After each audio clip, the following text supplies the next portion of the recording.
I'm Amy Baxter, editor of Retail Leader, and welcome to Trend Talk. Every week on Trend Talk, we identify a retail trend and give it a deep dive with an industry insider. This week, we're clocking holiday shoppers and taking a look at some trends from a recent survey by Influence Centra, a social media and influencer marketing firm. My guest this week is Stacy DeBroff, CEO and founder of Influence Centra. So welcome, Stacy. Thanks so much for joining me. Thanks so much, Amy. So recently, Influence Centra put out a survey looking at some holiday shopping trends. So I'm wondering if you could go over just a couple of the top takeaways from that survey. Absolutely. One thing, which is not a surprise, we saw this beginning into 2020, but e-commerce is leading the way. When it comes to this holidays shopping, 47% of consumers plan to do mostly all their shopping online. Another 47% will do it with a mix of online and in-store, and only 6% plan to just shop in store. So we see this continuing transformation where retail has been challenged to really pivot into e-commerce. And the second part of that has emerged is this moving into social commerce. And social commerce is shopping directly from the social media platforms. We've seen Instagram, Facebook, these are leading platforms. Also, people are clicking from blog posts. Influencers are curating gift ideas, and people are not just jumping from those recommendations and linking out to outside retail sites. They're also being able to shop, whether it's through Shopify, through Instagram shops, through apps that the platforms are creating. More and more people are getting comfortable shopping directly from a recommendation within social media. So that's a big change. We also see big for the holidays. What began as a trend in China has now moved and is going to gallop our way into 2022 is live streaming. And many people are turning to live streaming, and influencers are curating product collections that are being sold online. We also see, as part of this sea change, mobile phone shopping on the rise. We have Gen Z, the rising Gen Z, those are up to their sort of mid-20s now, and the millennials, and they rely almost exclusively on their phones, but that is also creeping up into older generations. So only 3% of consumers that we surveyed said they are not going to use their mobile phones at all for shopping, which just goes to show how much of shopping has moved to mobilely responsive sites, and many people are looking to do that. So, the trends are just so all over the place. Yeah, absolutely. I'm curious how much you think is pandemic influence toward online shopping and mobile shopping versus like the way it was going, the trends were going anyway. You know, did the pandemic really accelerate a lot of this extra usage and extra holiday shopping in particular? Great question, Amy. And absolutely it did. One of the things that we found when we were under lockdowns, under COVID-19, is that people really had to get comfortable shopping online.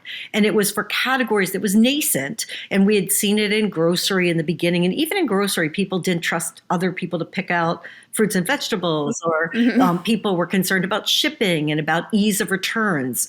And there was a huge scramble where people really it didn't feel safe to go out to retail store locations. We saw huge closures of major malls and retail stores, and people became really turning to depend on e-commerce and to trust in it. And retailers had to pivot because retail overall has had the slowest adoption of technology, from point of sale systems to just how they had structured businesses outside of giants like Amazon and Walmart. And so all these businesses had to pivot.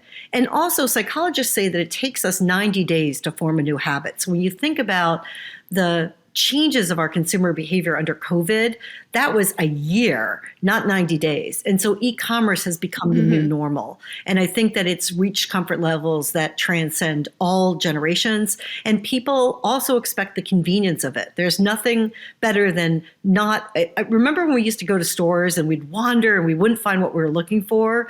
E-commerce eliminates that, and all of a sudden we'll find what we need, and it's shipped right to our home, or it can be curbside pickup.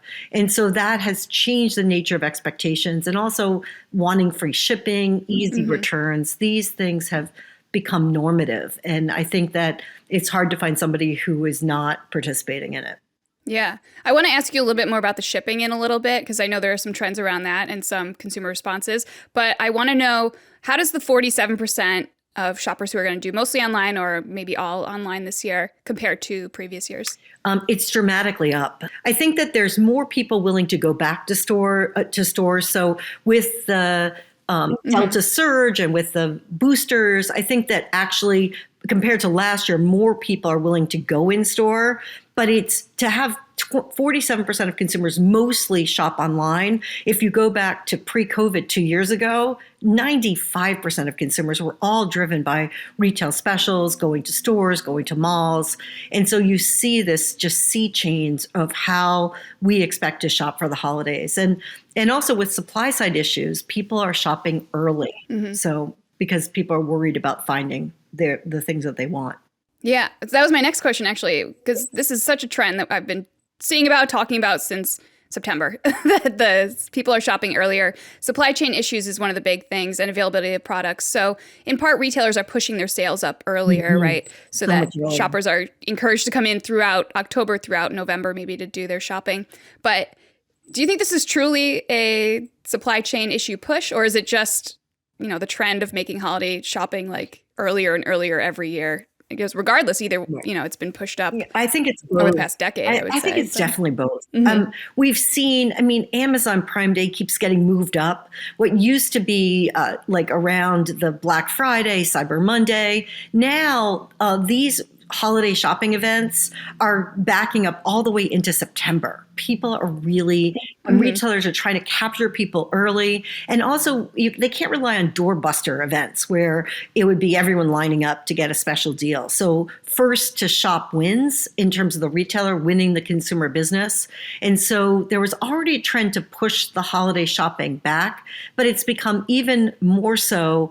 I think the trend to push it back has been here, but with supply side issues, all of a sudden consumers are worried with so many container ships sitting outside of the LA port, as an example, and with inflation coming in, consumers all of a sudden have really embraced the worry. So 81% of the consumers we surveyed are worried about things getting out of stock early. So it's been pushed earlier by the retailers trying to capture consumer interest, increase spending, and trying to get that. But now we have consumer worrying on top of that to really jumpstart it and to get the things they want earlier.